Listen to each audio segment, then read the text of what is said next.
killing someone was never what I'd ever do. Or what I had never thought I'd do. But when he came in my way, I knew it had to be done. To save my reputation. Let me begin at the beginning. I am always a silent girl. Shy, introvert. I jump when a spider comes my way. I jump when someone suddenly barges. I jump when someone speaks in deep silence. I jump when this happens. I jump when that happens. You get an idea. Girls call me Scaredy Cat.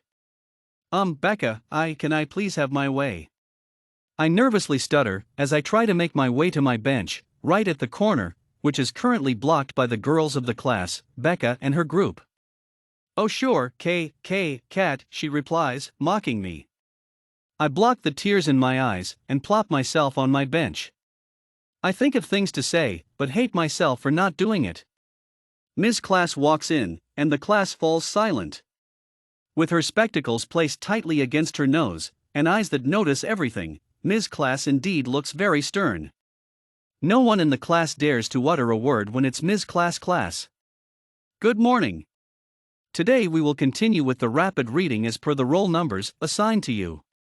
We stopped at 14 yesterday, didn't we?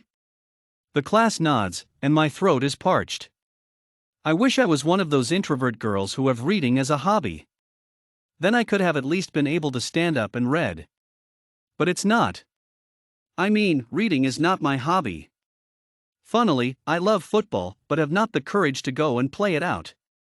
Anyways, Ms. Class runs her finger down the register containing the names of the girl along their roll numbers. My heart throbs madly. The next girl is me. 15 is my roll number, and it's my turn to read first. Just read, right?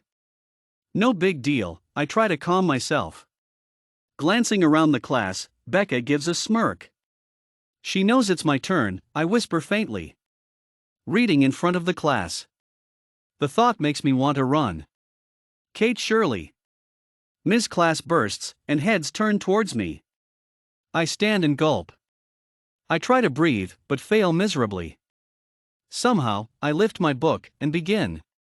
It was the merry weather of June. The sun seemed to shine like a diamond, on in the SSSSSKY. Terry, sitting next to me, covers her mouth and begins imitating me. I am Kate, she says. I stop and Ms. Class frowns. Continue, Kate, and no stuttering. I can't. My head begins spinning. Are you okay? Someone asks. Everything stops and I fall. I am in my bedroom. My mother's face peers over me, and I try to get up. She pushes me back and kisses my forehead. I feel safe. Comforted. I relax and let down my feelings.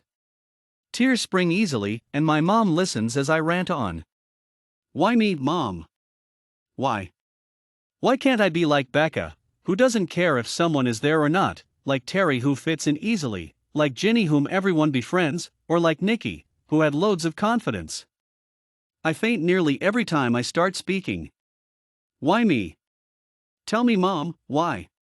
My mother lies on the bed beside me, and I go in her warm embrace. I lie there for a long time, never knowing when I sleep. As I get up, my mom kisses me again. You are a strong girl, Kate. All you need to do is try. Challenge yourself. When you want to run, force yourself to stop and face. When you want to say something, say it. Don't be shy. You'll never get your way if you are. Be the way you are inside. Show that awesome personality. Perhaps I wouldn't have been marked as a murderer if I hadn't promised myself to try that day. The next day, being my younger brother's birthday, I decide to bake a cake for him. After scouring through the YouTube videos for nearly 2 hours, I decide upon a chocolava cake. The recipe seems delicious, and I am excited to bake it. So, I begin. First the batter, then add other ingredients, etc., etc. After 3 long hours, my 3-layered cake is ready. Priceless, I say, with a proud grin. I click photos with all the possible angles, and sigh dreamily. My mom walks in and stops still. Lovely, dear, she whispers, placing a hand on my back. Suddenly, a cockroach approaches the kitchen counter and I stare dead-eyed. My heart throbs and I cry out loud, making my mother jump back a foot. He makes his way nearly towards the base of the cake and suddenly, he's not there anymore. He's under my foot. As a bolt, I had snatched the roach by his body and stamped on him till he was dead. I stand horrified. I just killed someone. I whisper to my mom, wide-eyed. My mom looks at me, confused. I walk up to her, not wishing to confess. Mom, please don't be mad.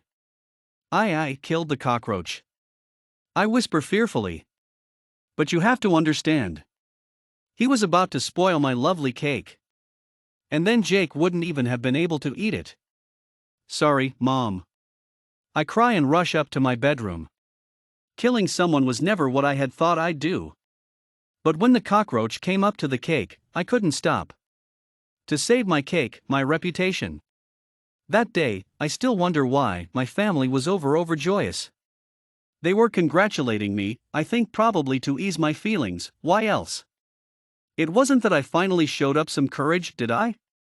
Murder was a horrible deed, but my family's support gave me strength to face the situation. The cockroach still reminds me of the crime I have done, and now, I make sure no cockroaches ever confront me.